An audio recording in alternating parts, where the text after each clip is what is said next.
This is On's first PEBA-based shoe, and it's also 100% recyclable.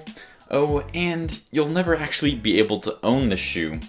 That's because you rent it for $30 a month, then once you've beat it up, used it to the end of its life, you send it back, they crush it up, recycle it, and send you a fresh pair. So I've done a few runs in this crazy new shoe, and I'm ready to give you my first impressions. Just a quick heads up, I did buy this subscription with my own money, but anyways, let's go ahead and talk about the specs. The stack height of this shoe is 33mm in the heel, 24 in the forefoot, which gives us a 9mm heel-to-toe drop. The weight comes in at 9 ounces, and I put this in the up-tempo trainer category. Alright, now let's talk about what's new in the shoe overview. So the upper is knitted and is made up of 100% recyclable bio-based yarn from castor beans. The tongue is separated, not one piece, and the heel is slightly padded. The midsole uses pebax foam, to be specific, supercritical bio pebax made from castor beans. Sandwiched in the middle is a speed plate made out of bio TPEA, derived from castor beans as well. The outsole has coverage in the forefoot and the heel. I'm not sure about the material, but it feels kind of plasticky, and I'm pretty sure it's also castor bean based. Alright, now let's talk about the fit of this shoe.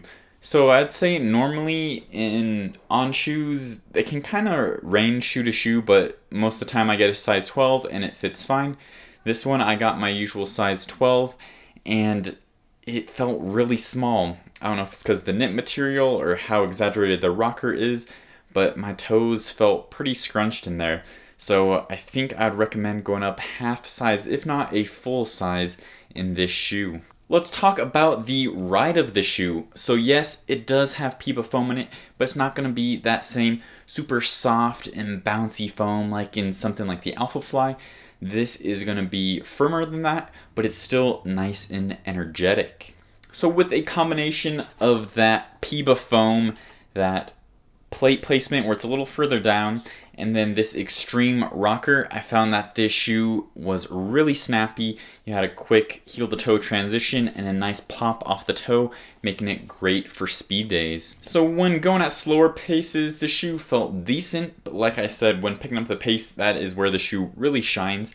And it honestly feels like no other On shoe that I've tried, because it is definitely super light and snappy and speedy. Alright, I'm going to do a couple of quick comparisons. The first shoe I'm going to compare it to is the On CloudGo. So both of these shoes have their speed plate further down in the midsole compared to most other On shoes where they're right underneath the foot. And this means that these two shoes have a much softer ride, in my opinion, than some other On shoes. For the midsole materials, the On CloudGo uses Helion foam, which is an EVA plus OBC compound, and like I mentioned, the On CloudNeo uses that bio pebax foam. So they're two very different feeling foams. The Helion, I'd say, is a little softer, but the bio pebax is definitely much more energetic, and you get more of that energy return feel in this shoe.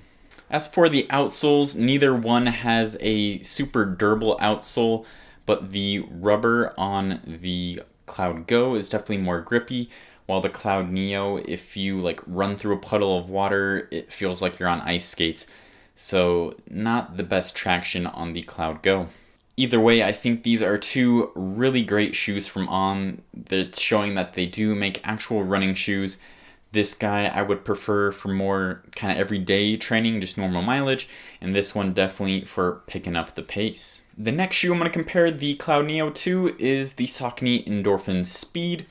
So they both have plates and they both have a flavor of PEBA in the midsole, but I'd say they're pretty different shoes. The main thing being that the Speed is just way more versatile, in my opinion. It feels great at slow days, fast days, long runs, short runs, pretty much anything it can tackle. While I find that the CloudNeo, it does okay at most run types, but I found it to really excel at those quicker paced runs, and maybe not going doing a full marathon in it. I just find the heel might be a little harsh for that.